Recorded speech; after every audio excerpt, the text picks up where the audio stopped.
मित्रों नमस्कार, मैं सुनील।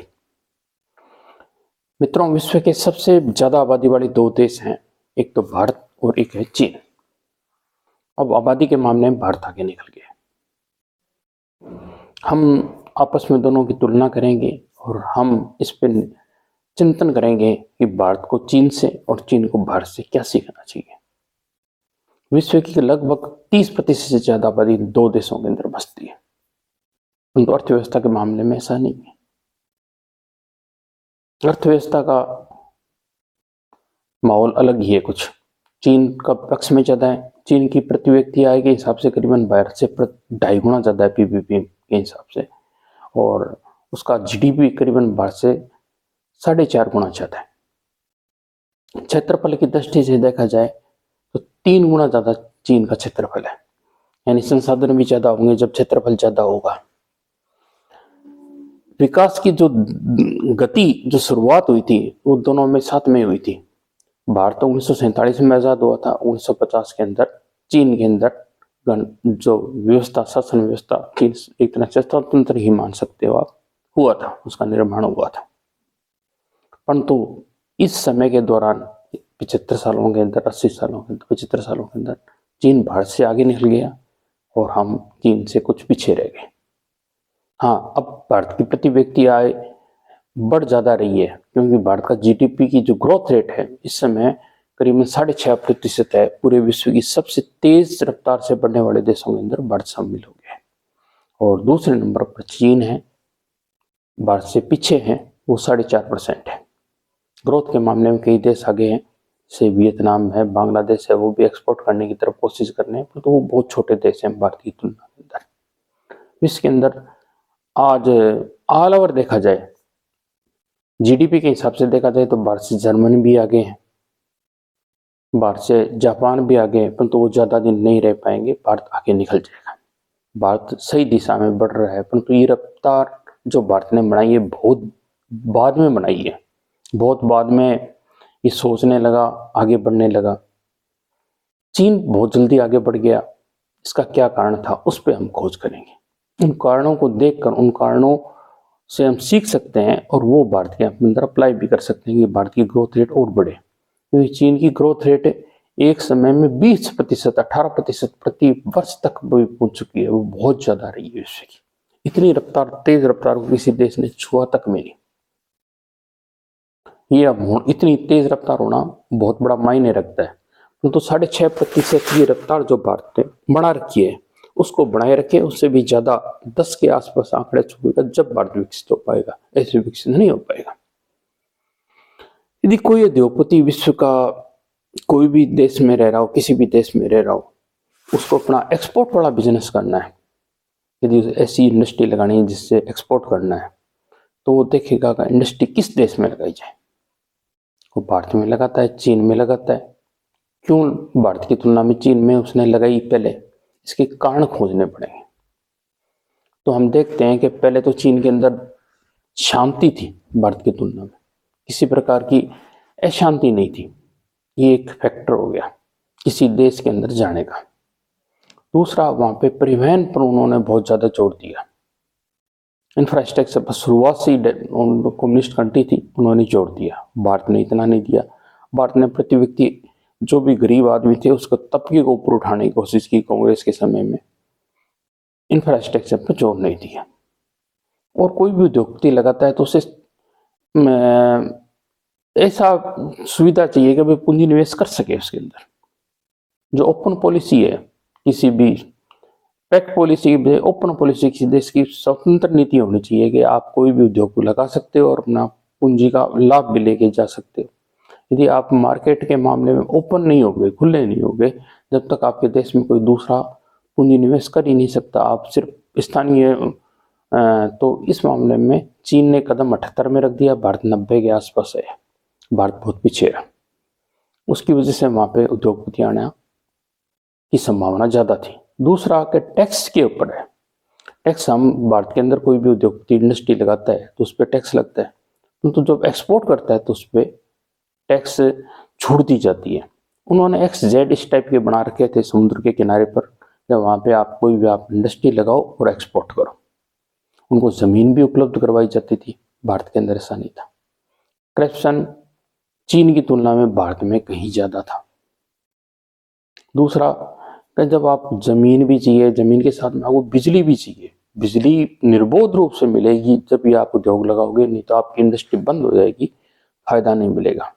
बिजली के साथ में पानी भी चाहिए, बंदरगाह बड़े बड़े चाहिए, कच्चा माल की सप्लाई चाहिए, कच्चा माल भी मिलना चाहिए, लेबर चाहिए आपको, एक तो पढ़ी लिखी समझदार लेबर चाहिए आपको, एक वो उन्नत टेक्निकल नॉलेज वाली हो, जो आईआईटी वगैरह इनसे पढ़ी हुई हो, जिनका नॉलेज अच्छा हो, टेक्निकल मिस्त्री चाहिए आपको, और एक सस्ती भी चाहिए। ऐसे नहीं कि बहुत ज़्यादा महंगी लेबर हो यूरोप की तरह, तो इंडस्ट्री नहीं कोई लेना पसंद करेगा।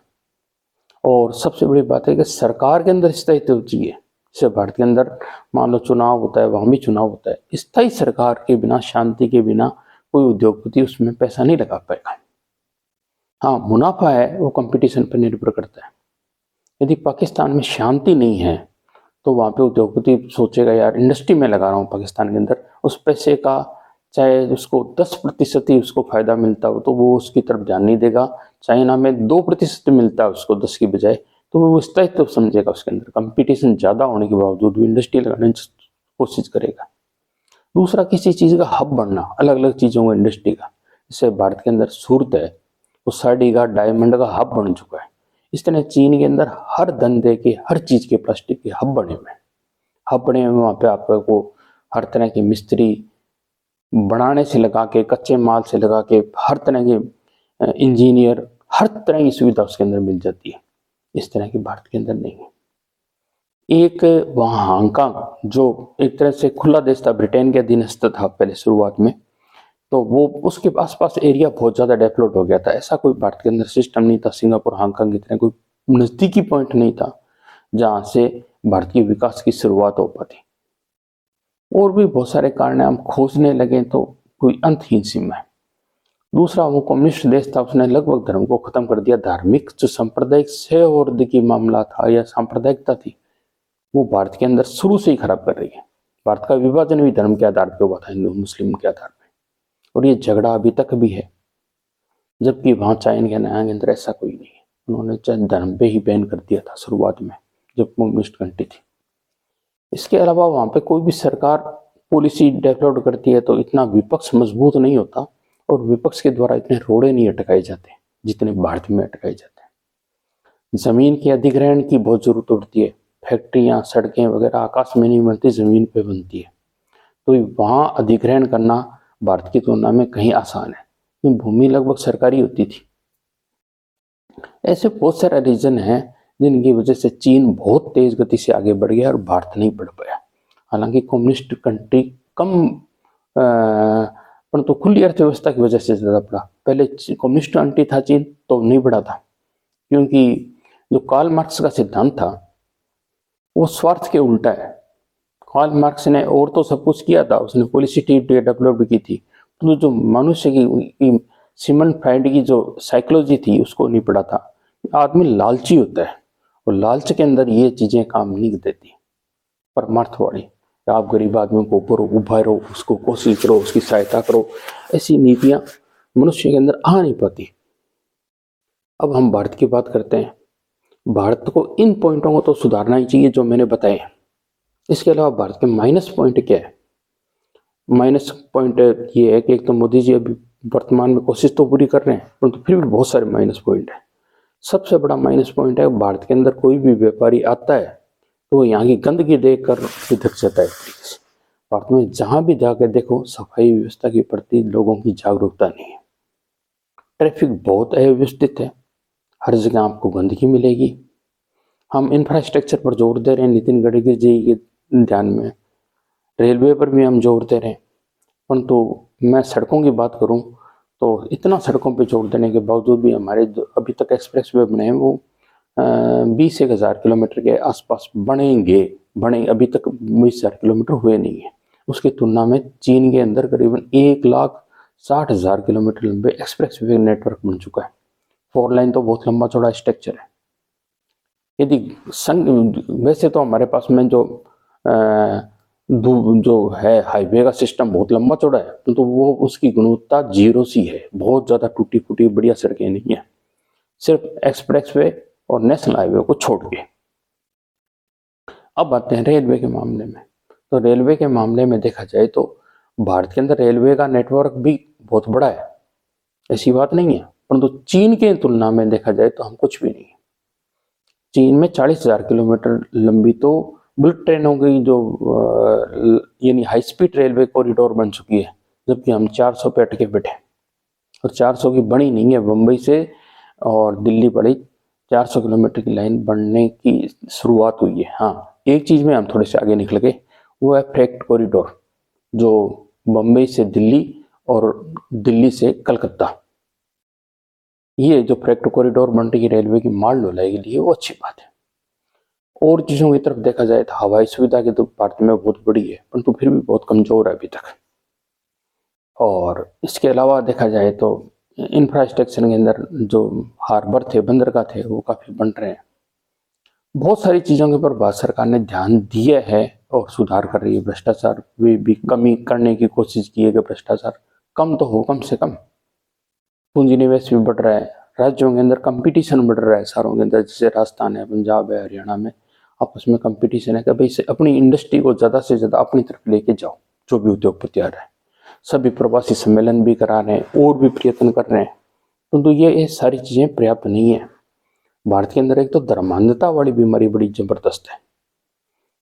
एक कुछ पहले पार्टियां थी वो तुष्टीकरण के नाम पे चुनाव लड़ती थी, अभी जो पार्टियां हैं वो बहुसंख्यकों की तुष्टीकरण के नाम पर लड़ने लगी। तो ये दोनों ही मामला गड़बड़ है। धार्मिक अशांति भारत को अभी तक भी खराब कर रही है, और लॉ एंड कानून जो ऑर्डर की स्थिति है भारत में अभी तक मजबूत नहीं है जितनी विश्व में होनी चाहिए। जैसे हर जगह सीसीटीवी कैमरा हो, लोगों के अंदर डर हो, भय हो, कानून का, प्रशासन का, ऐसा नहीं नजर आता। अब हम बात करें धर्म से उत्पन्न अन्य समस्याओं की। धर्म से बहुत सारी समस्याएं पैदा होती है। एक तो आतंकवाद पैदा होता है, जैसे आप देख रही हो, चाहे वो मुसलमानों वाला हो, चाहे खालिस्तान वाला हो, चाहे हिंदुओं का आतंकवाद हो, आतंकवाद तो आतंकवाद ही है। भारत के अंदर बॉब लंचिंग यानी गाय वाला जो ज्यादा हो रहा है हिंदुओं के अंदर, ये भी बड़ी समस्या है। उसकी वजह से गायों को हमने गौशाला के अंदर रखते, पर्याप्त मात्रा में उतनी गायों को संरक्षित करते जितना को हम बचा सकते हैं, और उसे समुचित तरीके से रखते तो ठीक था। तो हमने 2 गायों की क्षमता है हमारी, हमने 10 बचा ली। अब जो 8 है वो आवारा घूमेगी, उससे बहुत सारे आदमी मर जाते हैं, हजारों आदमी मर जाते हैं। किसी का घरवाला मर गया तो उसका परिवार बर्बाद हो गया, किसी का बच्चा मर गया तो उसका परिवार बर्बाद हो गया, और ये आवारा पशु किसी किसान के खेत में चले गए तो उसकी किसानों की फसल खत्म हो गई। ये जो आतंकवाद है, जो सांडवाद है, जो सांड आतंकवाद है, उससे हजारों लोग मर रहे हैं और अर्थव्यवस्था को बहुत सारा नुकसान हो रहा है, और ये नुकसान भी 90% हिंदुओं को ही हो रहा है, और गाय को भी कोई फायदा नहीं हो रहा। गाय की स्थिति पूरे विश्व में सबसे ज्यादा भारत के अंदर खराब है। आपने बचा तो दी, बचाने से उसका कोई फायदा नहीं मिलने वाला। बचने के बाद में वो गंदगी खाएगी, कचरा खाएगी, लड़ेगी आपस में जो गौवंश से, उसकी दुर्गति होगी। छोटे छोटे बच्चे होंगे जिसको आप कटने तो दोगे नहीं, तो वो आवारा घूमेंगे तो उनको कुत्ते खाएंगे, वो भी तो पाप है। उनसे जो मानव जन्म मर रहे हैं वो भी कितना अपराध है। इस प्रकार से देखा जाए तो बहुत सारी समस्या है। इनका समाधान ये है कि भारत में फिलोसॉफी की तरफ ध्यान दे जनता, और भारत के जो दर्शन है 8-10 पढ़े, नहीं कि धर्म की तरफ ध्यान दे। फिलोसॉफी पढ़ेंगे तो अपना माइंड डेवलप हो जाएगा। विज्ञान की तरफ ध्यान दे। भारतीय दर्शन ही एक तरह से भारतीय धर्म है। मित्रों, बहुत सारी जो माइनस पॉइंट है देश के, उसकी तरफ हमारे को जोर देना चाहिए और विकास की तरफ ध्यान देना चाहिए कि हमारा देश आगे बढ़े। आगे बढ़ने के लिए ज्ञान की बहुत ज्यादा जरूरत है और खुले दिमाग की जरूरत है। मैं ईश्वर से कामना करता हूँ हमारा देश आगे बढ़े। नेतृत्व क्षमता हमारे में अच्छी है, कोशिश किया है मोदी जी ने, परंतु और प्रयत्न करना चाहिए। और इन्हीं शब्दों के साथ जय हिंद, जय भारत कहूँगा। आपको ये वीडियो अच्छा लगा तो कृपया शेयर करें और लाइक करें, कमेंट करें, जिससे भारत की जनता के अंदर जागरूकता बढ़े और हमारा देश आगे विकास करे। धन्यवाद मित्रों। जय हिंद, जय भारत। पुनः धन्यवाद।